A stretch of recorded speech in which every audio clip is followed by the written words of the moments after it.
तो बच्चों, आज से फिर आपके ऑनलाइन क्लास शुरू, जिसमें आप सभी का फिर से स्वागत। कक्षा 10 का टॉपिक हम पढ़ रहे थे क्रिया, और क्रिया में आपने क्रिया के भेद, और जिसमें आपका क्रिया के भेद में पहला आपको क्रम के आधार पर बताया, और उसके दो रूप आपने पढ़े, पहला सकर्मक और अकर्मक क्रिया के बारे में। अब कुछ बातें और भी हैं जो आपको समझाना जरूरी होता है कि जैसे आपने अकर्मक क्रिया के बारे में जाना कि वाक्यों में कर्म का प्रयोग नहीं हुआ, फिर भी वाक्यों का पूर्ण अर्थ स्पष्ट हो रहा होता है। ऐसे वाक्य जो आपने पढ़े पूरे उदाहरण के रूप में। अब एक विशेष बात नोट करनी है आप लोगों को, जैसे ऑनलाइन क्लास 2020 क्लास 10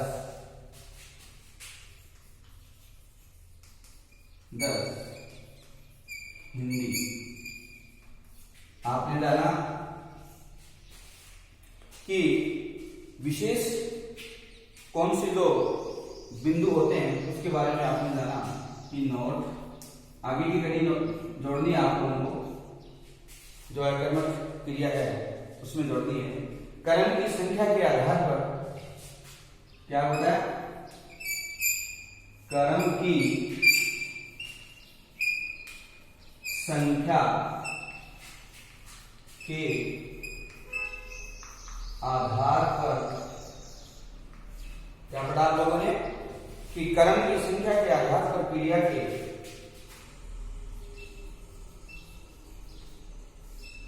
के दो रूप होते हैं। इस बात को भी आप जानें। कर्म की संख्या के आधार पर, वो तो आपने पढ़ी क्रिया के जो रूप आपने पढ़े थे, कौन से, कर्म के आधार पर और रचना या प्रयोग के आधार पर। अब हम बात करते हैं कर्म के आधार पर, जो संख्या के कर्म की संख्या के आधार पर क्रिया के दो भेद होते हैं। तो पहला आपने जाना सीधे तौर पे, यहां पर लिखता हूं, एक कर्मक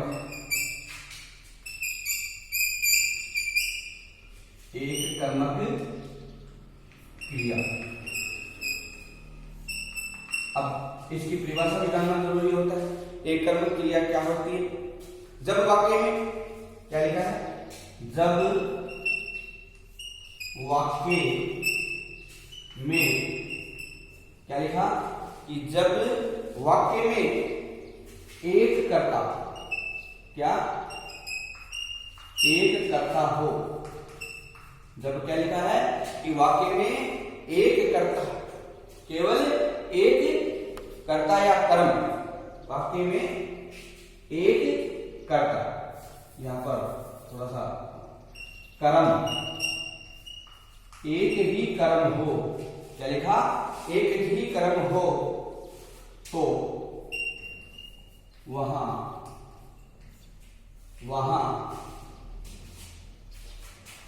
एक कर्मक क्रिया होती है। एक कर्मक क्रिया होती है। क्या पढ़ा आपने, जब वाक्य में एक कर्म तो वहां एक कर्मक क्रिया होती है। जैसे उदाहरण के तौर पर सुधा पुस्तक पढ़ती है। क्या लिखा कि सुधा पुस्तक पढ़ती है। श्याम विद्यालय जाता है। श्याम विद्यालय जाता है। तो ऐसे जो कर्म, ये जहां सुधा आ गया, श्याम आ गया, आप भी कहते हैं कि रौनक विद्यालय जाती है और मोहित खेल रहा है, आदि ये जो कर्म होते हैं इसके अनुसार होते हैं, सब्जेक्ट के अनुसार होते हैं। तो यहाँ सब्जेक्ट को एक कर्मक क्रिया के रूप में जाना जाता है। अब आता है दूसरा रूप, विकर्मक। कहीं कहीं पर देखने को या सुनने को भी मिलता है कि कि द्विकर्मक या बहुवचन जिसको हम बोलते हैं, एक वचन, द्विवचन, बहुवचन, हिंदी में संस्कृत में 3 रूप होते हैं। यहाँ पर हम बात करते हैं 2 ही रूपों की द्विकर्मक के रूप में। अब आता है द्विकर्मक को हम बहुकर्मक भी कहा जाता है। उदाहरण है द्विकर्मक, द्विकर्मक या बहुकर्मक क्रिया, बहुकर्मक क्रिया। विद्यार्थियों, ये दोनों ही इसी एक दूसरे के पहलू हो सकते हैं। दो जहां कर्ता होते हैं, 2 व्यक्तियों के बारे में, 2 से अनेक व्यक्तियों के बारे में जहां कहा जाता है, तो वहां क्या होती है, द्विकर्मक बहु या बहुकर्मक क्रिया होती है। तो लिखो, जब किसी वाक्य में, जब किसी वाक्य में, क्या लिखा कि जब किसी वाक्य में एक से, जब किसी वाक्य में एक से अधिक, क्या जाना आपने कि जब किसी वाक्य में एक से अधिक क्रम हो, अधिक क्रम हो, तो वहां क्या होता है, हो तो वहां द्विकर्मक या बहुकर्मक क्रिया होती है। खास बात, एक से अधिक क्रम हो वहां द्विकर्मक या बहुकर्मक क्रिया होती है। तो हम उदाहरण के रूप में समझे इसको। पहला उदाहरण आपने जाना कि उसने मुझे 100 रुपए दिए, उसने मुझे 100 रुपए दिए। दूसरा उदाहरण देखो, राजा को देखकर चोर भागे। क्या लिखा, राजा को देखकर चोर भागे। अब उसने, अननोन प्रश्न हो गया, मुझे, एक तो मैं हूं, एक दूसरा है, द्विकर्म हो गया, और राजा एक होता है, और चोर, चोर भाग गए या चोर भागे या चोर बहुत सारे, तो यहाँ पर क्या है, द्विकर्मक और बहुकर्मक क्रिया का प्रयोग होता है। तो विद्यार्थियों, इसको आप स्क्रीनशॉट लेकर के और इसको आप नोटबुक में नोट करके इसको लर्न कर लें और याद कर लें। तो आगे की कड़ी हम लिखते हैं पुनः। इसी प्रकार हम एक बिंदु से दूसरे बिंदु की ओर बढ़ते हुए, आप सब को समझाते हुए हम पूरा सिलेबस कवर करेंगे। अब बात आती है, आपने पहला क्रिया का रूप पढ़ लिया, और अब आता है दूसरा क्रिया का रूप, नंबर बिंदु 2, प्रयोग। प्रयोग, रचना व अन्य आधार पर। आपने पढ़ा पहले नोट भी किया कॉपी में कि प्रयोग, रचना व अन्य आधार पर क्रिया के कितने रूप होते हैं, इसको भी बेहद जरूरी है समझना। तो हम जब जानते हैं कि पहला यहाँ पर कॉमन में लिख सकते हैं या स्टार बिंदु लगा के लिखेंगे, संयुक्त क्रिया, संयुक्त क्रिया। पहला बिंदु संयुक्त क्रिया का। संयुक्त क्रिया के बारे में आपको जानना बहुत जरूरी है कि क्या होती है, कि दो या दो से, क्या लगा, 2 या 2 से अधिक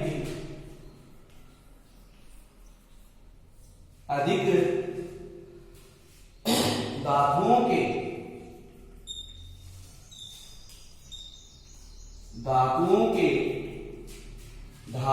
के योग से, धातुओं के योग से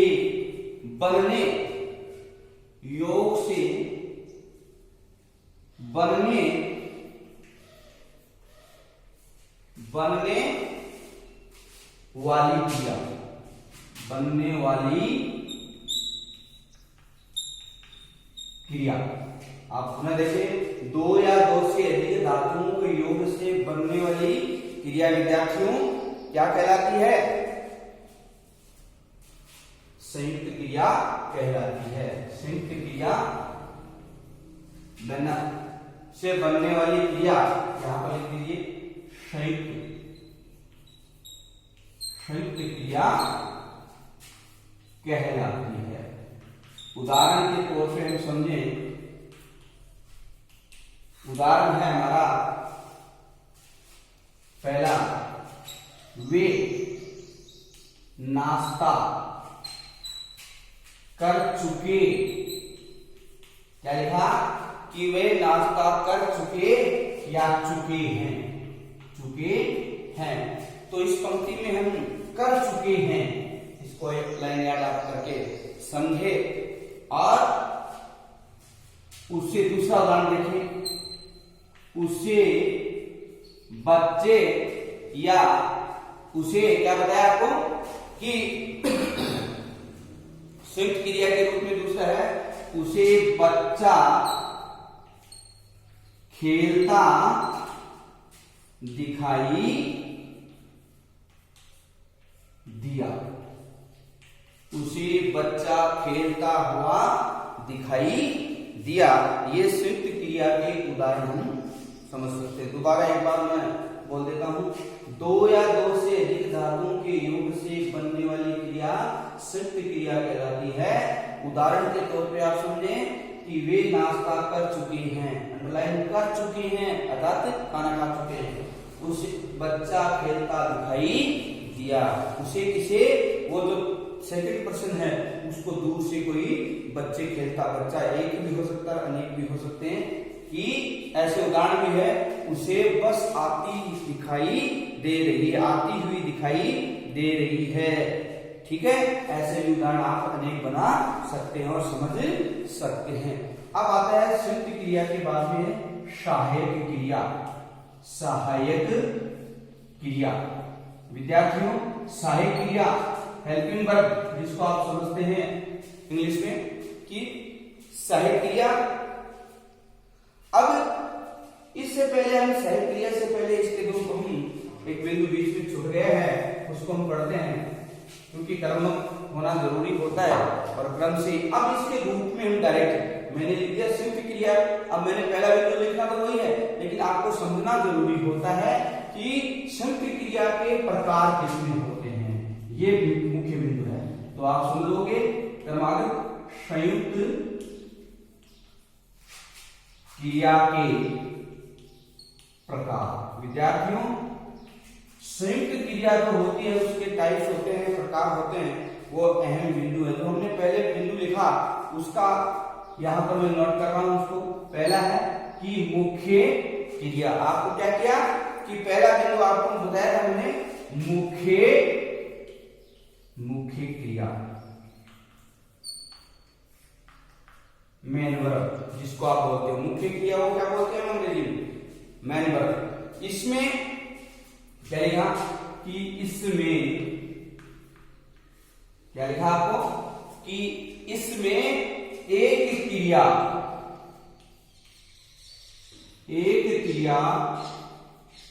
मुख्य, इसमें एक क्रिया मुख्य होती है, एक क्रिया मुख्य होती है। इस बात को आप ध्यान में रखते हुए याद रखेंगे, मुख्य क्रिया एक होती है और कर्ता और कर्म के आधार पर। क्या लिखा? कर्ता और कर्म के व्यवहार, या लिख दीजिए के व्यवहार, कर्ता और कर्म के व्यवहार पर दृष्टि रखी जाती है, व्यवहार पर दृष्टि रखी जाती है। मुख्य बात यह है कि कर्ता और कर्म के व्यवहार तो पहली चीज होती है, उसके ऊपर ये दृष्टि रखी जाती है। वहां पर क्या होता है? मुख्य क्रिया होती है, वहां मुख्य क्रिया के रूप में पहचानी जाती है। विद्यार्थियों, इसके उदाहरण को और आप समझें। पहला उदाहरण आप समझेंगे कि पहला उदाहरण हम ले सकते हैं कि पहला देखो, वह पढ़ लिया करता है। वह पढ़ लिया करता है। कभी कभार मन में इच्छा होती है किसी की भी, तो वह पढ़ लिया करता है। तो यहां पर क्या है? पढ़ लिया। वह पढ़ लिया, कभी कभी, रोज नहीं पढ़ता। और दूसरा उदाहरण है, उसे आने दिया जाए। ऐसे भी लिख सकते हैं। क्या बताया कि उसे आने दिया जाए या दिया जा सकता है। मर्जी है हमें, आने दिया जाए या आने दिया जा सकता है। तो यहां पर क्या है, हम इसके बारे में आने संबंधी बात हम करेंगे तो क्या होगा, ये मुख्य क्रिया संभावनाएं व्यक्त होती हैं, तो यहाँ पर मुख्य क्रिया होती है। अब दूसरा बिंदु यहाँ पर हम लेते हैं मुख्य क्रिया के बाद में सहायक क्रिया। क्या होती है? सहायक क्रिया, हेल्पिंग वर्ब जिसको हम बोलते हैं अंग्रेजी में, सब्जेक्ट प्लस मैन वर्ब बाद में सहायक क्रिया होती है। तो आप जानते हैं इसके बारे में सहायक क्रिया। विद्यार्थियों, सहायक क्रिया क्या होती है? इसमें किसका पता चलता है, इसके बारे में हमें जानना है। इसमें क्या पता चलता है कि काल संबंधी, इसके बारे में जानना जरूरी था। इसमें काल का बोध होता है। काल, समय, काल का, समय का बोध होता है। इसमें समय या ज्ञान का बोध होता है। तो टाइम की पहचान होती है। तो उदाहरण के रूप में हम करते हैं। दूसरा उदाहरण है उसी तरह मुख्य क्रिया का और सहायक क्रिया का उदाहरण हम मिला जुला भी ले सकते हैं। जैसे आपने पढ़ा पहले कि वह पढ़ लिया करता है, तो इसी का उदाहरण इसमें लिख सकते हैं कि वह पढ़ लिया करता है। या फिर दूसरा उदाहरण है, वह कभी कभी आया करता है। वह कभी कभी आया करता है। तो यहाँ पर अनेक उदाहरण हम ले सकते हैं। और सहायक क्रिया के रूप में दूसरा उदाहरण आप उसे आने दिया जा सकता है, इसको भी आप इसमें लिख सकते हैं। आप अनेक उदाहरण जो होते हैं इसको आप कंटिन्यू स्वाध्याय के रूप में आप उदाहरण कैसे भी लगा सकते हैं। तो विद्यार्थियों, आपने पढ़ा संयुक्त क्रिया प्रयोग रचनावान के आधार पर। पहले संयुक्त क्रिया, और संयुक्त क्रिया के रूप में हमने जाना दो या दो से अधिक धातुओं के योग से बनने वाली क्रिया संयुक्त क्रिया कहलाती है।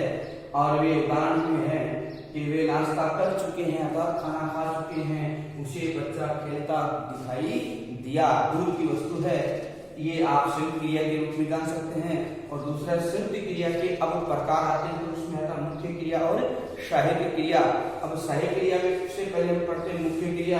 तो इसमें एक क्रिया मुख्य होती है, कर्ता और कर्म के व्यवहार पर दृष्टि रखी जाती है। और उदाहरण के रूप में वह पढ़ लिया करता है, उसे आने दिया जाए या आने दिया जा सकता है।